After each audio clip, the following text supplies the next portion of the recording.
Hey guys, Brendan from TAT here.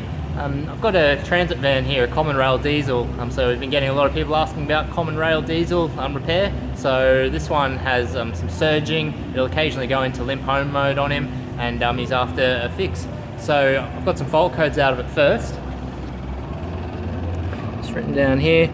So P1211 and P0251. The top description is from my snap-on scan tool, and the second description on each is from my G-scan. So you can see that it gives you two different descriptions really, depending what scan tool you've got, but both in a similar area. And it definitely does feel like a fuel issue. So while I'm driving along, if you give it more load, it definitely starts to stutter, and eventually it'll put it in limp home mode. So first thing I did was put some clear hose on the supply. So I want to check if it's got good low side fuel, and I'll get you a shot of what it looks like. So not ideal here, we've got a lot of air in the system, so that definitely could be causing these high pressure fuel codes. So what I do next is I want to know if it's worth going back to the tank. It could be quite a lot of work getting under this vehicle. I want to make sure that if it had good low side supply, that we're in the right direction and the car would work. So what I do is I use a little contraption that I picked up from Clinton Brett from Diesel Help Australia. It's just another fuel tank essentially.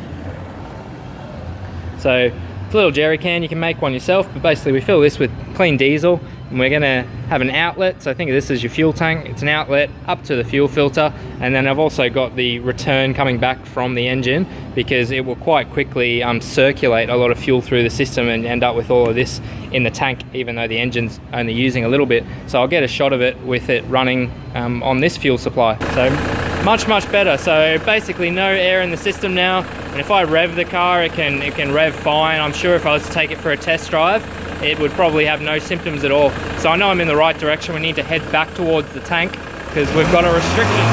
Oops, someone revving it, but yeah, no air in the system. Going fishing in the fuel tank, and there's the problem there. Extra filtration maybe. Okay, so there we have it guys. So even though it's coming up with a lot of high pressure type fault codes, it's always important to start with basic things, and a lot of the time it is going to be the low pressure side. Similar thing you would have seen in the clear hose if we had a blocked fuel filter or something, but working back, we decided it had to be in the tank. So tank is on the floor here.